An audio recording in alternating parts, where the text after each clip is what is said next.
Hey, how's it going, everybody? Today is officially the last day for roster locks. All these teams by the end of today. So when you guys watch this video, it'll technically be last night. Have until 11:59 local time, Pacific for the United States, to lock in the rosters. Because of that, we've been seeing a lot of moves going on and some later announcements. So a couple things to inform you guys as we go through this. Number one, if you guys go through my roster document and stuff, we're going to be updating this thoroughly over the next 24 hours. We've already skimmed through all the NA, EU rosters. We've already got these all confirmed with the sign-up pages and stuff.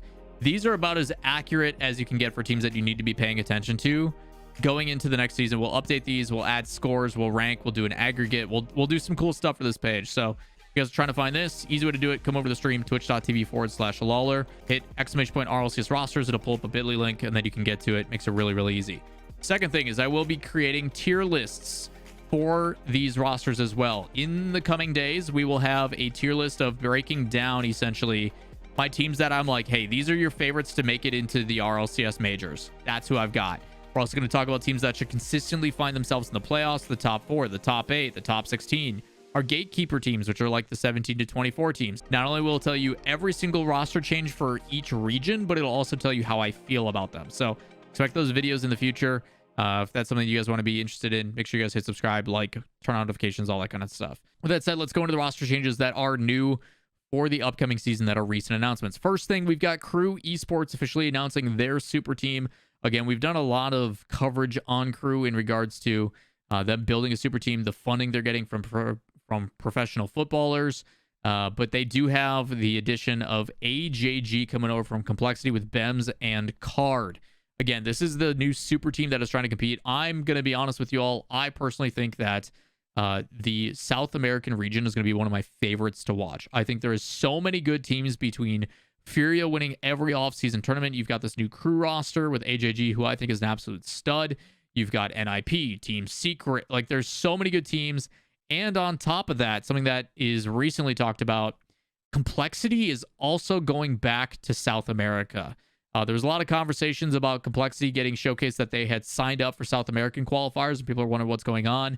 Their general manager, Soren, ends up talking about, hey, we didn't want to put them through the exact same thing CRR did. If you guys don't remember, CRR, due to visa issues, had to stay in Canada, basically isolated alone for a while, and flying back and forth where they're all trying to figure out visas. Right now, they're just like, hey, they're going to go to South America. We're not going to deal with visa issues for now. For the year, they're playing in SAM. So SAM's going to be stupid competitive. There's a lot of really good teams for only 2 spots, but they do confirm their roster is going to be CRR, Dorito, and Raise Bull on that roster. Not an NA for this season. Going to be in EU, or going to be in South America next season. And then if that changes after they figure out visa stuff, it'll give them a year to figure things out. But I think it's crazy. I think Complexity going back to Sam against Fury and stuff is going to make for a very exciting season. 100%. Up next, we've got something in NRG that a lot of people are wondering what the heck's going on. First, it happened to Oath. Then it happened to a couple others. RS getting bopped from Dignitas. And now we've got Frosty. Their new addition has been signed less than a month. Rumors came out that, hey, NRG is going to look for somebody else. What the reasoning is, we've heard a lot of different things. I'm not here to spread rumors of what the reasoning is, but something internally had to happen. What that thing is specifically, not going to speculate, but it probably happened for a reason. At the end of the day, people need to understand this is a business. And while, yes, it does suck that Frosty is getting the boot 3 days before signups locked, we found this information out on about Friday. At the end of the day, like, they have a chance in 2 splits. And if you already are recognizing problems in the first month, probably not going to get better. So they decided to find a replacement. The rumors were between basically 3 players. Pirates on a Boat had some rosters with Toasty. Percy was a conversation potentially from what was the boys and then became whatever the new team was. I know Zanil was pretty sought after. There was a couple different iterations, and we find out officially that NRG is going with Toasty. Not only Toasty is being brought on, but Drees, who said he was retiring, is also going to be their sub. So it is going to be Garrett, Toasty, and Mist. They go from cold to hot, and that is the plan moving forward. So NRG making a change, deciding to get rid of the rookie and bringing in some veteran talent. The other crazy stat about this, Garrett's original team way back in the day was in partnership with Moses, who is actually Toasty's older brother. So it's like some 1,000+ days later, Garrett is now going to the younger brother. It's pretty crazy. It's pretty crazy to see that. Garrett just shows how long he's been in this space. So Pretty crazy stuff there. On top of that, the new young team with Scribbles has changed. What was Treehouse is now the Snowmen with Scribbles, Reveal, and Frosty. So Frosty leaving NRG does find the new team. Sosa gets the boot. That is going to be their new roster. They do announce their new mental coach of Impulse. Sosa does say, hey, he decided to leave the team. He did not get kicked. There was some internal issues, and he wishes them nothing but the best. Doesn't know what he's going to do, try to find a new team, and he ends up doing so. They revive Plot Twist and is bringing over Expert as well as Kofer, who's been obviously grinding quite a bit during the offseason. So Plot Twist is back. They do bring in McLando as coach. You guys probably know McLando from Pittsburgh Knights, who has been around the season for quite a while. Now, because Toasty is gone and we've seen a lot of moves, Andy has basically been the one getting the short end of the stick for quite a while. But Pirates on a Boat has been seeing players leave left and right, and Andy is the only consistent one. They decide to bring it all together and say, you know what? 5 up, you're the new kid. RS, you got bumped around and stuff. You're off dig. You had a bunch of tryouts. You're sticking with me. And the biggest W of all this, and I don't know if you guys can see it, Achieves is going to be their coach. I am selfishly going to be a big fan of this team just for Achieves. So Achieves is going to be coaching Pirates on a Boat.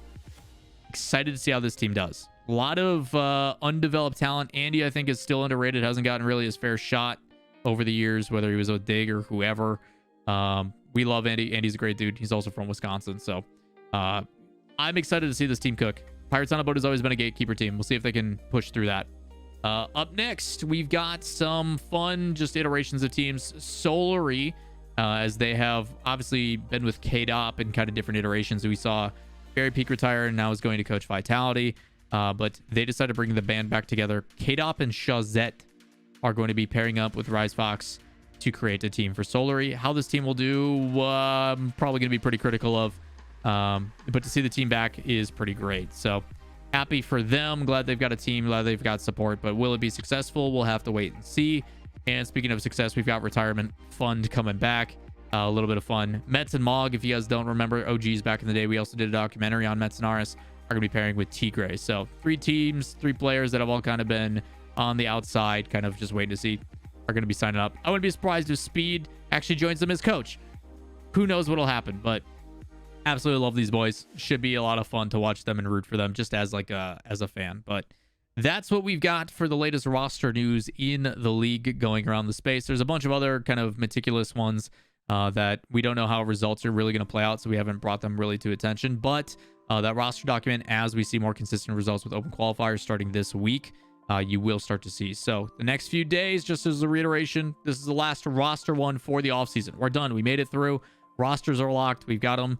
Next following videos are going to be breakdowns of the teams, how I feel about them, where I think they will rank, results, all the context, and we'll do that for every single region. If you don't want to miss out on that stuff, you want to make sure you see it, like, subscribe, turn on notifications, and we'll see you in the next one.